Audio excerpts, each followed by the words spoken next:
You're watching WXOW in HD with Dustin Lukey, Brittany Lake, and meteorologist Madeline Sky. This is Daybreak from La Crosse's own News 19. He was a good guy. He never lost his common touch. Memories of former La Crosse Mayor Pat Ziel, the city's longest-serving mayor, who passed away Wednesday at the age of 85. Good morning at 6:30. I'm Tiana Vanderhei. And I'm Brittany Lake. Ziel served as mayor from 1975 until stepping down in 1997. He was in office during the construction of the La Crosse Center, where you'll find the Ziel Suite. He also served during the construction of the Valley View Mall. And he was mayor during improvements at the La Crosse Regional Airport, just to name a few significant projects. We spoke with current Mayor Tim Cabot and former Mayor John Mettinger about Ziel's legacy. He was a good guy. He never lost his common touch. He stayed very close to the people, which is a pretty important thing to do. I know he was loved by the people in this community. Obviously, getting elected 8 times as mayor is a major accomplishment. But I just remember Pat mostly because of his personality. He was just an engaging person, loved his wife, loved his family, and loved this community. I think he had just a great connection with the citizens in the community here. And I think a lot of people point to especially the investments that were made early on in our downtown, and you look at the Harbor View area with, you know, where the La Crosse Center is and the Radisson Hotel and the U.S. Bank building. You know, that was really that initial significant investment in our downtown that started that whole momentum. Funeral arrangements are pending through Yount Frederickson Funeral Home. It's 6:31 now on this Friday morning. We'll take a break from the news, get a check at your weekend weather forecast. Madeline Sky standing by with that. Good morning, Maddie. Good morning. We have such nice weather in store. It's going to be such an improvement over what it was yesterday. Low pressure moving through the Great Lakes right now. That's what brought the dreary conditions yesterday, but it's on its way out, and high pressure is building in from the Great Plains. This is helping to clear out our skies this morning, and we should have a lot of sunshine lasting through the weekend. We are looking at temperatures of 38 degrees in La Crosse, 45 in Chicago, 41 in Des Moines, and 38 in Minneapolis. It is cooler than what it was yesterday morning, but our afternoon temperatures will be warmer, looking at highs around 63 in La Crosse and our overnight lows around 38. Our temperatures will continue to rise over the next couple of days in the mid to upper 60s on Saturday, and with any luck, we'll be closer to 70 on Sunday. Otherwise, plenty of sunshine, and I'll have all the details in just a bit. Brittany. All right, thanks, Maddie. Well, history reminds us we're not immune to the destructive power of tornadoes. One of the worst in recent memory is the 2005 twister that hit Stoughton. Meteorologist Max Zapara spoke with some people who survived. It was a day most people in Wisconsin will never forget. The largest single-day tornado outbreak in the state's history. When the storms were over, 16 tornadoes had touched down in southern Wisconsin. August 18th, 2005. Oh, there it is. There is a tornado. Totally. Stoughton was hardest hit, the F3 twister moving through at 5:15 in the evening. It just didn't seem to jive that something like this could truly pop up, because you look out the window and it's a beautiful sunny summer afternoon. Kim Hansen's 7-year-old son had a bad feeling that day. He was acting so peculiar that afternoon. He was just agitated and nervous. And soon enough, watching the news closely, I remember it was Bob Lindmeyer, and they kept saying Stoughton, Stoughton, Stoughton. So if you live in Stoughton, again, take cover immediately. This is the most serious tornado outbreak I've ever had to track live in my entire 37-year career. It does stand out in that regard. Back in Stoughton, Kim Hansen's husband, Steve, was outside that evening. You could see it coming. A big bank of dirty dirt and debris-filled rolling cloud. So the Hansens took off to the basement, ducked down, and covered their 2 kids. That's what we heard the most, was just so much debris just bouncing off the deck in the house. Just 2 blocks away from the Hansens' house, this cul-de-sac, Alice Circle, was being completely demolished by the F3 tornado. But besides the lack of tall trees around, it's hard to even tell that the neighborhood looked like this a little more than a decade ago. Meanwhile, Sherry Holtz had just picked up her kids from football practice and saw the tornado passing behind Sand Hill Elementary School. I pulled over and I'm screaming at my poor kids to get out of the car, and I dragged them into this stranger's house. There, they headed to the basement to stay safe. It was the best thing I ever did, because if I would have continued on home, I was right in the path. Until actually seeing it, she had no idea there was even the threat of tornadoes that day. Big difference with 12 years ago was that you would have had to be listening to the radio to get a warning. Technology has greatly improved over the last 12 years, not only for predicting severe weather, but also how people learn about warnings. Today you almost have to try not to get information. I mean, we have it by phone, we have it on the app, we have it on our website, you have it on radio, and of course you have it streaming. But even in 2005, Stoughton residents heeded the warnings. While one person was killed in the 17-mile stretch of destruction, it could have been much worse. I thank God every day that, more people weren't killed or injured. You just walked outside and it was kind of unrecognizable. And if you're in a tornado warning, it's important to remember the acronym DUCK.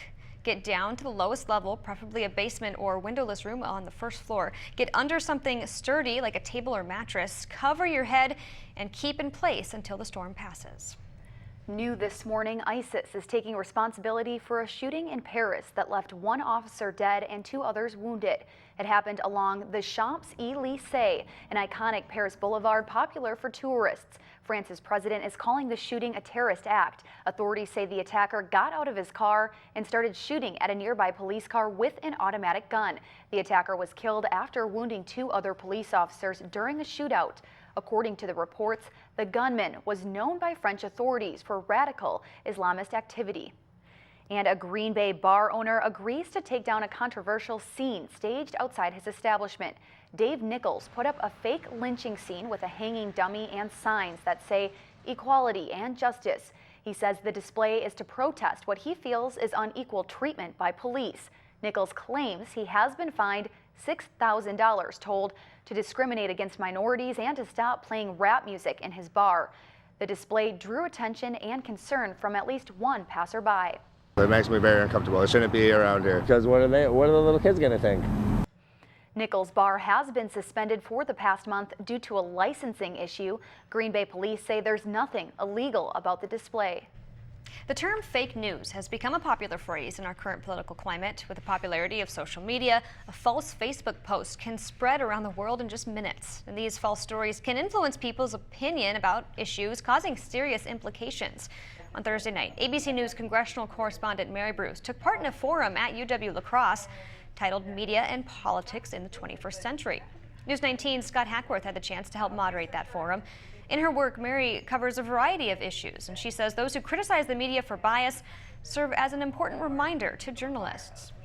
We are now viewed by a lot of people in this country as the opposition, which means that just by doing your job, there's a sense that you have to justify the importance of your job. But I think what it shows is the importance of what we're doing, and also the importance of us to go back to doing what we've always done, which is simply playing it straight, saying what's true, saying what's not true, telling both sides of the story. Mary's reporting is often featured on ABC News platforms, including World News Tonight, Good Morning America, and Nightline. You can follow her on Twitter at Mary Kay Bruce. A new World War I exhibit is opening at the Wisconsin Veterans Museum in Madison. It will share stories from 20 Wisconsin soldiers, sailors, nurses, and airmen, all from their point of view. Instead of a sort of typical chronological history approach, you will learn what it was like to serve during World War I, either on a ship or in the air service or as a nurse or in the trenches. And you learn that experience through the eyes of people who are actually there and through their words. The exhibit will be up through April of 2019. And High Ground Veterans Memorial Park in Neillsville broke ground for a new tribute to military dogs. Organizers say the goal is to recognize all military personnel and their dogs who served in Vietnam and other wars by providing a place of healing and educate others about the effects of these wars. 1 in every 10 children in the United States is treated at a Children's Miracle Network hospital each year. 16,000 in the ER. More than 2,000 for cancer and almost 1,000 for diabetes. This morning, we tell you the story of one local CMN Hospital's hero and how the organization has helped her family. The summer months of 2013 seemed much longer than usual for the Crace family. We all figured I was just having a big growth spurt, and I thought maybe I had some kind of virus too, because I just felt tired all the time. Jill turned to me one day and said, "Do you think she could be diabetic?" And I said, no, there's no way. Because she was drinking so much water. That eating and that thirst just continued to the point where it was undeniable, like something's up. At the end of October, just days before Willa Crace's 10th birthday, she was diagnosed with type 1 diabetes. There is nothing that somebody would do in their day-to-day life that doesn't affect their blood sugar. Abruptly, she packed her bags, headed to Gunderson Health System, and while after her first insulin shot, Willa thought she was cured. Her parents and her quickly realized it would be a trying, stressful journey that required them to work together. She has to poke her finger and test her blood sugar before every meal and at bedtime, and any time that she feels low or high or strange. Children's Miracle Network hospitals helping to ease the transition, providing Willa the tools needed to treat her diagnosis, slowly making the student the teacher. We often have nursing students and other healthcare students rotating through our clinic. And if she's here for an appointment, she is teaching those students about diabetes right along with me, showing them her pump, showing them where it inserts. And funding her trip to camp every summer. Camp is the best. I love it so much. I fit in. Everybody has exactly the same condition. 80% of the campers have insulin pumps and the other 20% is on pens or needles. Most recently, giving her the opportunity to serve as an ambassador. CMN Heroes! Every event we go to, we think, well, this will be okay, and we come home going, that was so fun. We met so many nice people, and people are so generous. We're so proud of her, and it's humbling to see the generosity of so many people coming together to support, kids in the region. Seeing her stand up in front of groups and share her story and, reach out and help in the way that she can. And at only 13 years old, Willa is simply thankful. I really like knowing that I'm helping to make a difference. That's just really comforting.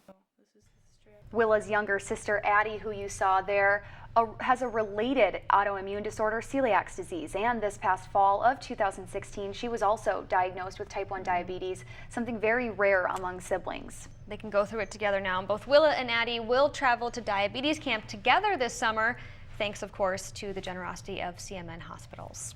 It's now 18 minutes before 7 a.m. We've been asking you for your weather windows, so we have a special weather window today.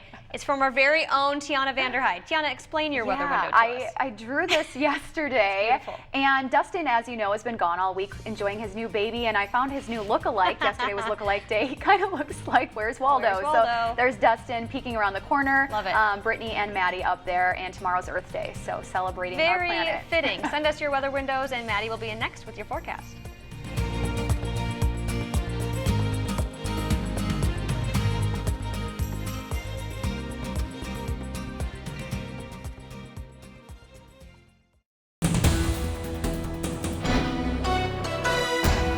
Welcome back at 6:50 on Friday, April 21st. Here's a look at what we're keeping an eye on today. The road to the Super Bowl 52 begins at home. The Packers will open the 2017 season at Lambeau against the Seattle Seahawks. The Packers haven't opened at home since 2012.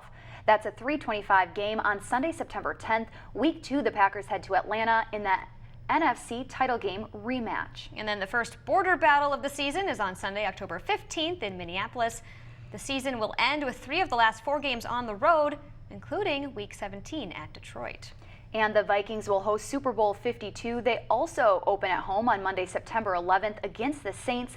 The Vikings also have 3 home games in the first 4 weeks. Minnesota will play in London this year on Sunday, October 29th against the Browns. 8:30 a.m. our time for the kickoff.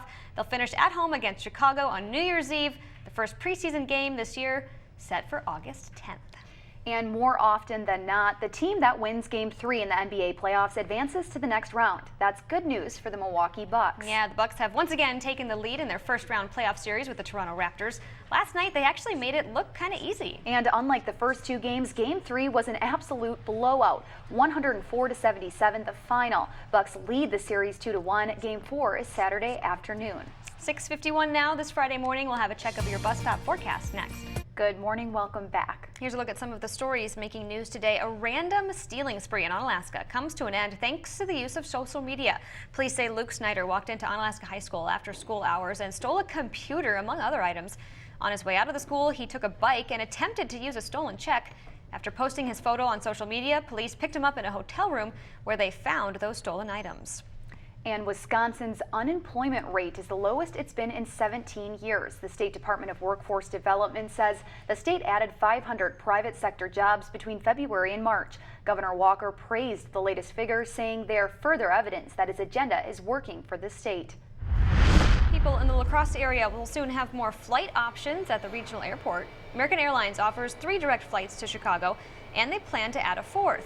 Last month, the airport had a 90% load factor, meaning 90 out of every 100 seats on each flight were filled.